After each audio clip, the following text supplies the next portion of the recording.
Welcome to Godsplaining, Contemplative Preachers, Contemporary Age.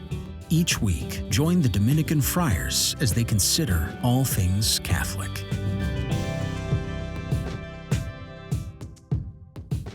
Hi there, welcome to Godsplaining. This is Father Jacob Bertrand Jancic, and today I am joined by our very own Father Patrick Briscoe. Father, how you doing? I'm great. Thanks for asking, Father. How are you? Hey, I'm well too. Things are good. We're kind of in summer mode. We're cruising along. It's great. All things are great. Are you through with stuff on campus now? You must be at this point. Yes, everything is wrapped up and peaceful. I mean, it was just a really wild few weeks. There were so many changes as we were coming out of the pandemic. I mean, things opening up, right? Like in churches in Rhode Island here, we've removed the pews, pulling out distance, and masks. Mask requirements have changed, even on campus. In our last days of the semester, we had been masking all times out of doors, and that changed. The practice of where masks are worn inside other buildings has changed. And again, some of the requirements that have been pretty onerous, frankly, about the liturgy were lifted in the last couple of weeks. So it really felt as, even though we were headed towards the end, towards finishing, towards the conclusion of the year, it felt new, and there was new life, a kind of new vibrancy. Yeah. There was this great energy, totally uplifting spirit as we headed towards the end of the semester. Nice. That's awesome. Yeah. Well, good. I think, this week, Father Patrick and I decided, I guess we've done one of these before, one of our literature episodes, right? Did we chat about Michael O'Brien together? Or we did, yeah. Yeah. So I think for a while, Father Bonaventure and Father Gregory, they read a lot, and they do a good bit of reading together too. So they were doing a lot of our literature episodes. So this is, I think, only the second time you and I have been on, to talk about an author. So if you want to hear us talk about another one, check out Michael O'Brien. He's one of my absolute favorites. But today we're going to talk about Rumer Godden, who is a really, first of all, interesting woman, but also has written some incredible books. It's, I guess, trying to have an episode on Rumer Godden is tough because she's written over 60 books. So it's kind of like, whoa, where do we begin? But I think there are a few.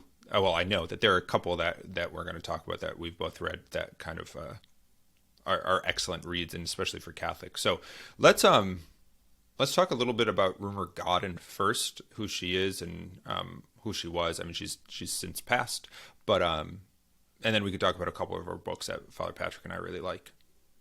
So one of my goals of the podcast, each of us have like other projects, but one of the things that I like sharing and discovering and exploring, right, are the contemporary ways we see faith lived and faith lived well, and especially artistic representations of faith. And that's why I think it's so great to talk about Rumer Godden, because she's a thoroughly modern person. And we get a sense of that at the beginning of In This House of Breed, right? But Godden herself was a convert. She converted to Catholicism in 1968. So let's just pause on that. Historically, the year 1968, and recall that this is just a few years after the closing of the Second Vatican Council, that the Catholic Church throughout the world at that time was facing lots of change.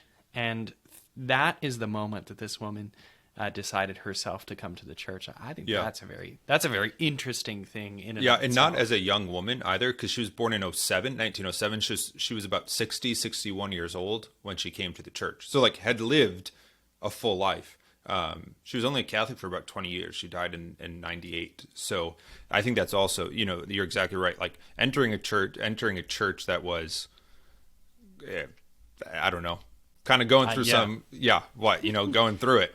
It's just difficult to summarize everything that was going on because of the changes in the world, the changes in the church, both in terms of organization and worship. They were real, and so it demonstrates to us the kind of person that I think is clearly very, very deeply reflective, and I make that argument based on the richness of the novels. I mean, the only other person that I could think of that was like this productive, and that's not to say that this is authoritative, but would be someone like Agatha Christie, right? That's a Catholic, that's a known Catholic, that has rich elements of faith in some of her books, but I mean, Yeah. Agatha Christie, right, just sneezes and produces novels. I mean, that's her life. Right. Yeah, yeah. I was going to say too. The other interesting thing about like the time of her conversion was that she started looking at the faith in the 1950s too. So it was this kind of long, kind of interesting. slow process of coming to the faith. So even if you think, okay, born in 1907, childhood. So she's English. She was born, I believe, in Sussex, England, but she spent her young childhood growing up in India. Well, it was Bangladesh, what is part of the Indian Empire, but what is now Bangladesh, because her father was he was involved in some trade in with as being part of the British Empire.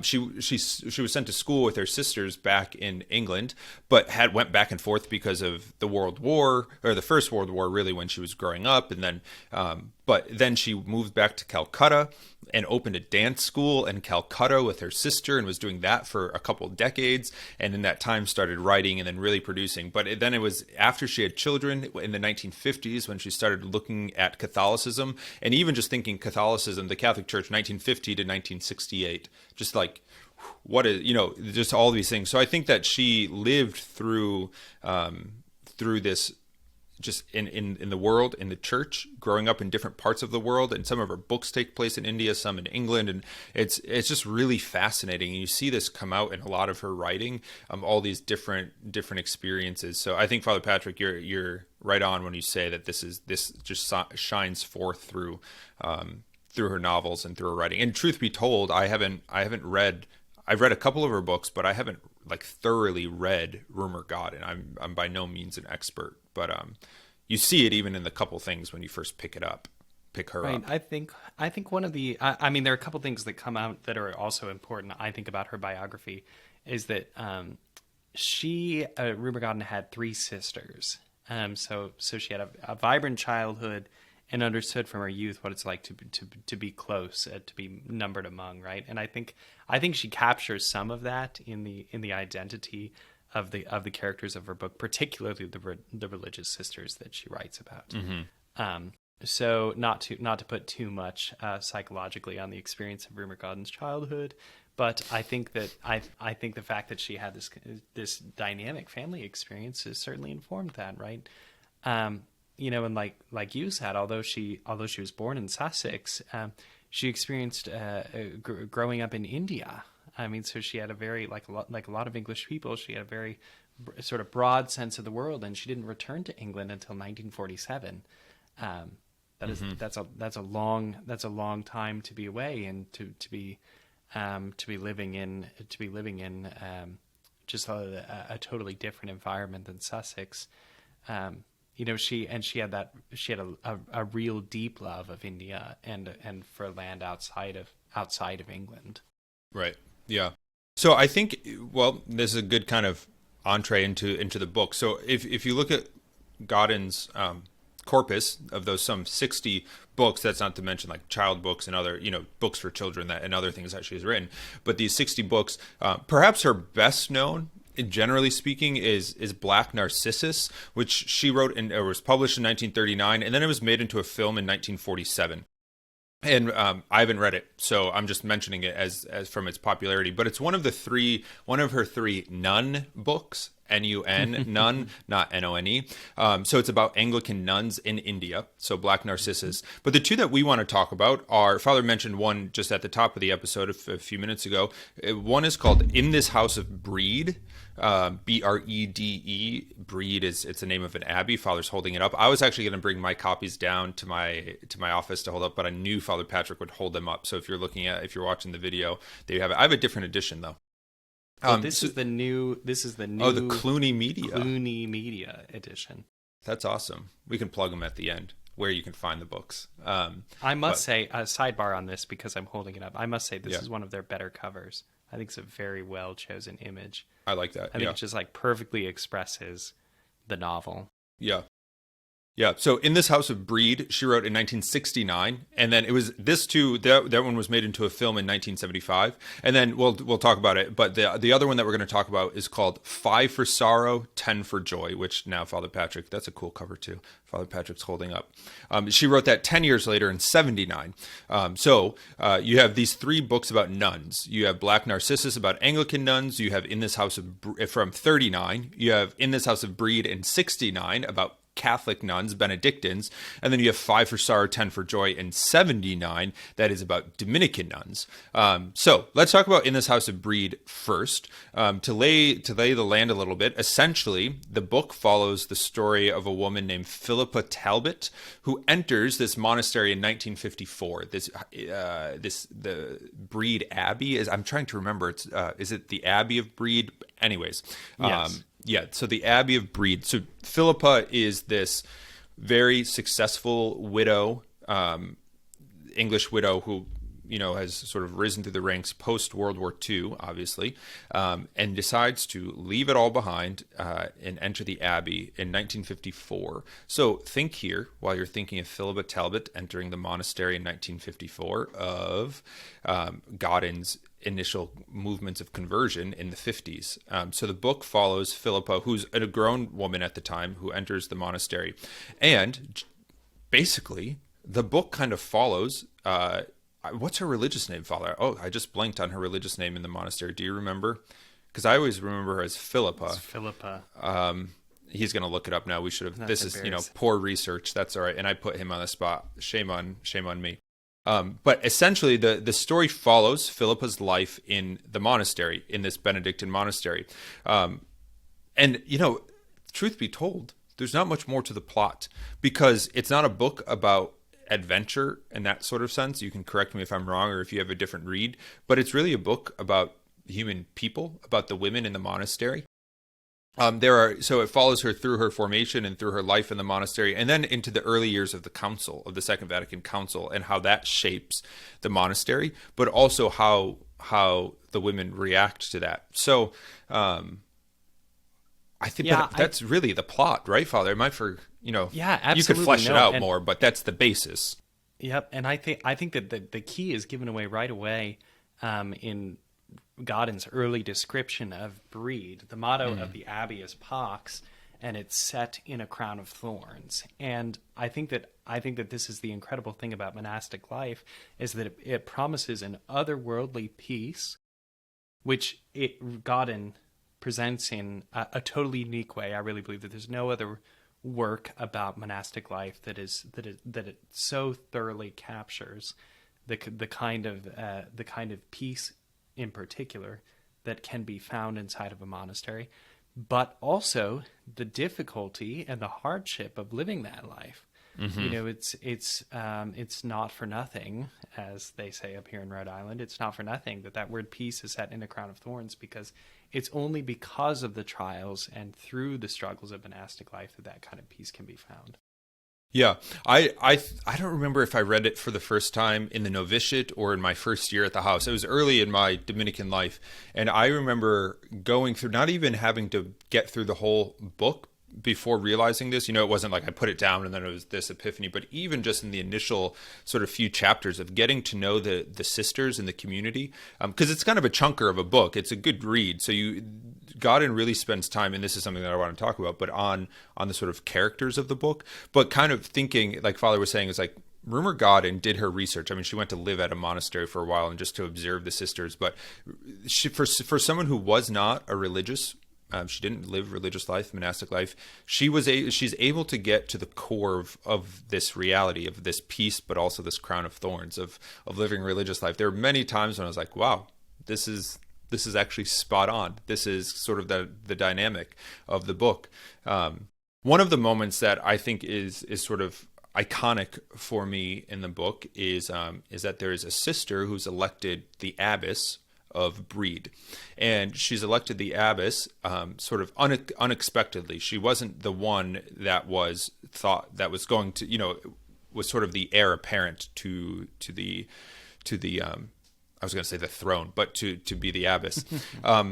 And she's elected, and there's this sort of description of the election right after the funeral of the abbess, of the former abbess, which was incredibly descriptive and beautiful, and just the way the sisters mourned her. And so the sister here is elected, and she's now mother abbess, and she's kind of holding it together. And then she goes into the abbess's office for the first time as abbess, and she breaks down.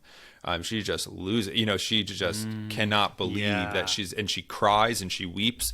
And it's just like, man, and it's not melodramatic in the sense, but Godin is just able to sort of capture sort of the pressure of that, that now she's the spiritual mother of all these women and sort of unprepared. And I always have, this is a bit of personal sharing here, always have this, in religious life, you're given jobs that you're never really prepared for, but that and this is perhaps, even the same, like becoming a father or mother. It's like, yeah, you can read about it, but then it happens. You're like, oh my goodness.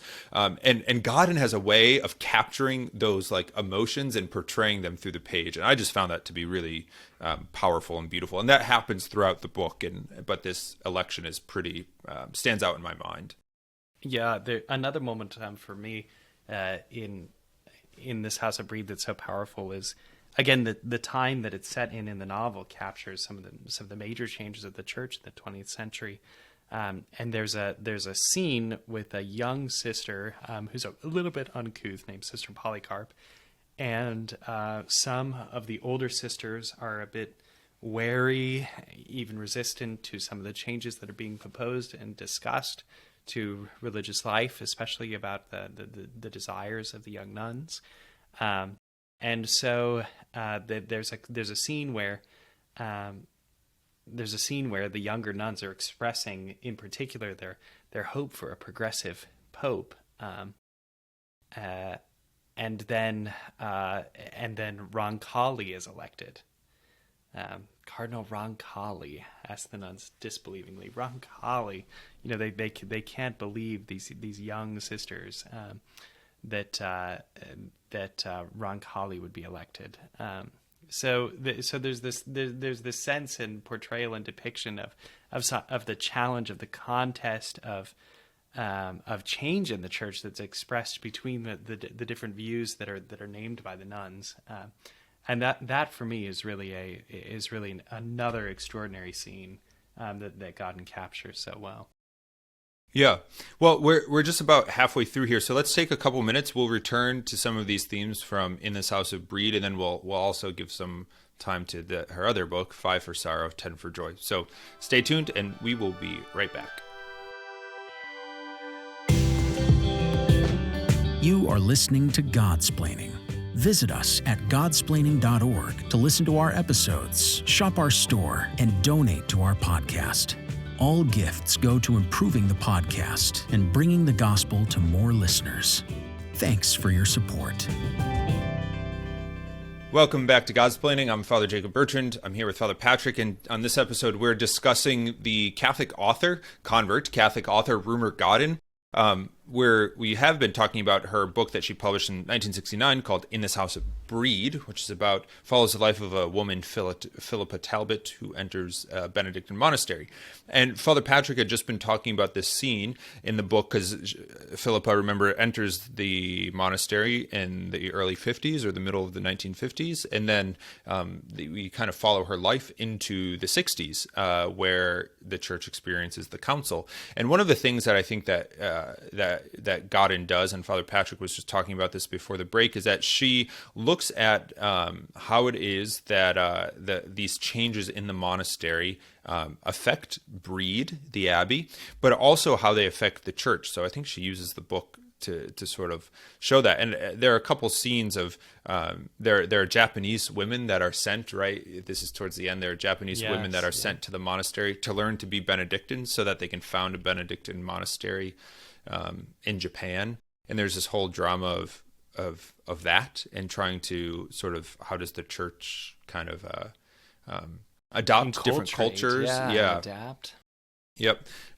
There's a scene where there are Buddhist monks that come and visit the abbey, and there's scandal there. And I don't think Godin, she doesn't offer a commentary, but for the story.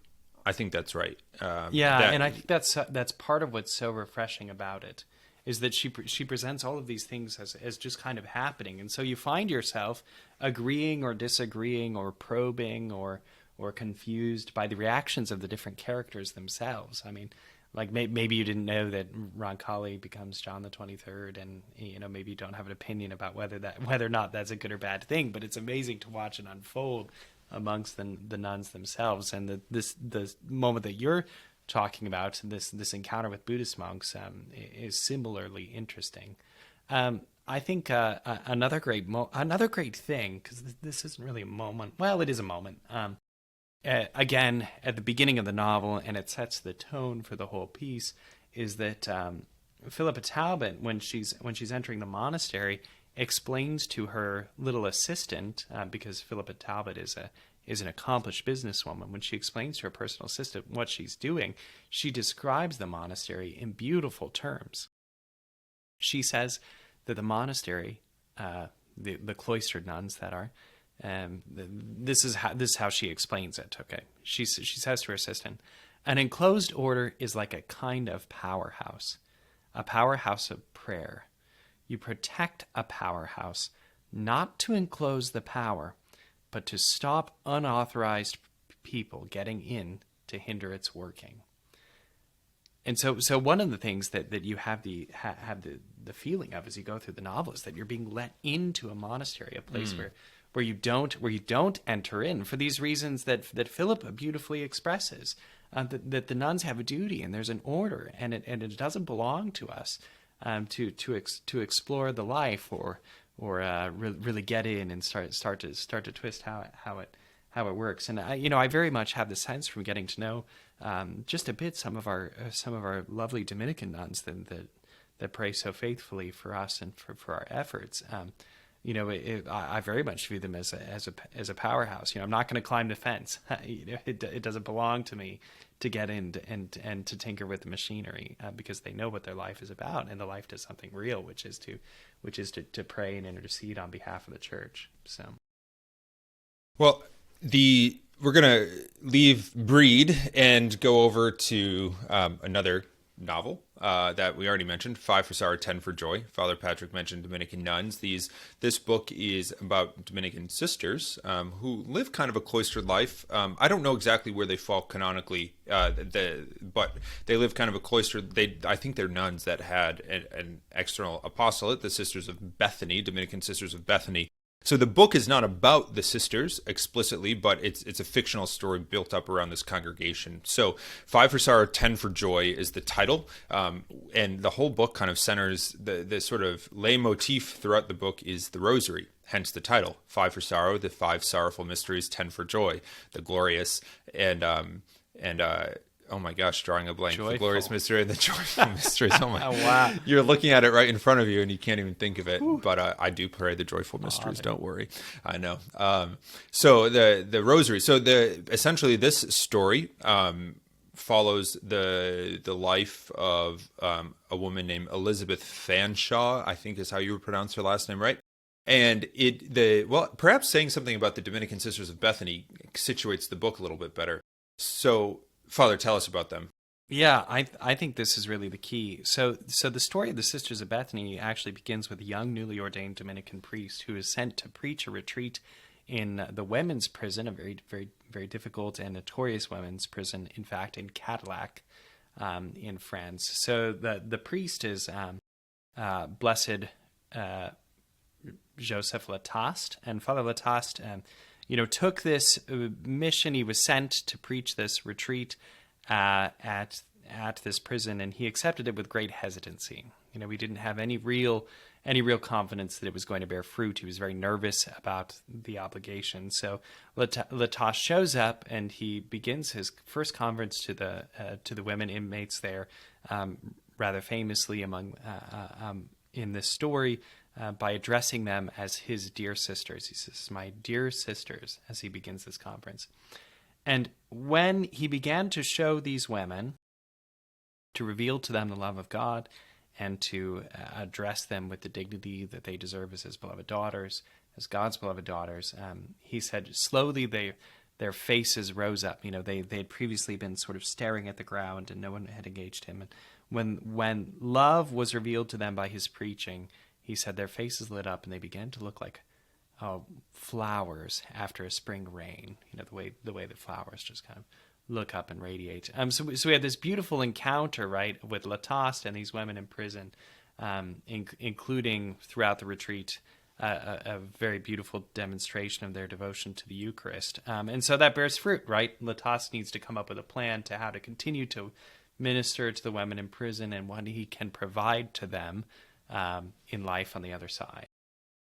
Right. So the story then follows, what happens before we get to the story is that Father Lataste founds a religious community of sisters and basically, essentially, what the community is and what the community becomes is this cloistered sisters that didn't do prison ministry, but they have women whose backgrounds are unknown to the community, but for the superior, I believe. So you have women who join this religious community from normal walks of life, but you also have women who join the community from prison.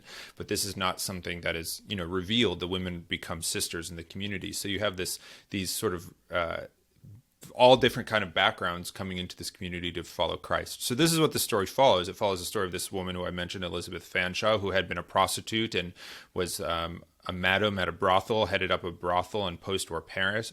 And while and she was she ended up killing a man who she thought was trying to attack a woman that she had sort of taken in and was trying to help. So she was doing time. She did time in prison, converted, joined this religious community. And the way Godin portrays the story is that it takes place in present day with Elizabeth Fanshawe as one of these nuns, but there are flashbacks back to her life and the life through. So you kind of learn her story as she's struggling in her own life, to continue to grow close to Christ. So the story follows that, and it's different than Brede. In this House of Brede is kind of the story of characters. There's less drama in the sense of there's not a murder and these kind of things going on, but here there is. So the themes are a little bit different. I think the themes are a little more not on the nose in a sort of bad way, but just kind of presented. The drama is presented more directly and more in the fore of the story. I don't know if you thought that when you were reading. A significant part of the difficulty, the heaviness of 5 for Sorrow, 10 for Joy, a significant part of that is facing the betrayal, right? There's a real disappointment as Lise, who becomes Sœur Marie-Lise du Rosaire, Sister Mary-Lise of the Rosary. There's a real sorrow because she tries to help this woman, Vivi, and Vivi continues to betray her. It's just one betrayal after another. And so it's a unique story of faithfulness despite those trials, particularly the difficulty of that relationship. But there's a strength found in religion, a strength found through the Rosary that is portrayed in a really unique way. It can be a little bit difficult to follow. It's not super linear. It's this series of flashbacks. That it does take a little bit to get into, but I think again the kind of the questions of dealing with guilt and betrayal and forgiveness and healing, these are all super prominent in this story because of the nature of the Dominican Sisters of Bethany, this congregation that Father Lataste founded, like I mentioned, after his initially very successful work with women in prison. Yeah. So if I think that'll kind of wrap up our summaries, our introduction to Rumer Godin. Truth be told, it's just these two books of Rumer Godin that I've read. They were kind of, in formation at the House of Studies and the novitiate. There are ways, someone starts reading something and then it kind of it spreads through. So there was kind of like a Rumer Godin phase. I remember a lot of people were reading her. So sure. I haven't picked her back up, but I think I've read In This House of Brede twice because I really enjoy that book, and 5 for Sorrow, 10 for Joy just once. It was still excellent all the same. So if you're looking for something to read over the summer, I'm sure you can find them on tape, but Cluny Media, which is a great publishing house, Father Patrick was holding up their reprints, their new reprints of the book. You can find find copies there. But perhaps something, if you're looking for some some good writing, good novels for the summer to pick up, these might be a place to start, or one of them might be a place to start. So, any final thoughts on Rumer Godden, Father Patrick? Yeah, I think that Godden. Now here, this is very bold because it doesn't quite hold, because his excellence as a writer was just so incredible. But there's a way in which Godden is like Dostoevsky, okay, in that she presents characters that are so complex and so multifaceted, real people that you come to know, and proposes answers to the deepest questions like faith and betrayal in ways that you don't expect, that you end up walking away thinking about them long after you've carried the novels. They're the sorts of characters that stay with you. Yeah, I think that's right. She has a way of talking about writing about people, not particular people, particular characters, but like people, what it means to be a person and how the person suffers and kind of really gets at the heart of that, which I love in authors. My favorite authors are often those who are really good at developing characters and that sort of thing. So there you have it. Alrighty, y'all. I think that's all we have to say about Rumer Godden. So yeah, like I already said, if you're looking for something to pick up, I think Father Patrick and I would both highly recommend a Godden novel. She's great. So thanks for tuning in. Feel free to share this episode. Feel free to give it a like. All those things that promote us on our platform and social media, we're very appreciative of that. If you'd like to donate to support us financially, you can of course check out our Patreon page. As you know, as we've been telling you, we have our retreat coming up in July in New York. So pray for us as we prepare for that. Pray for those coming.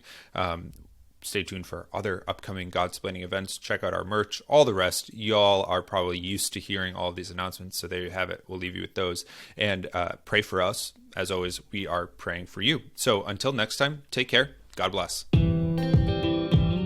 Thanks for listening to Godsplaining, a work of the Dominican Friars of the province of St. Joseph. Follow us on Facebook, Twitter, and Instagram. Leave a review on your podcast app. And visit us at godsplaining.org.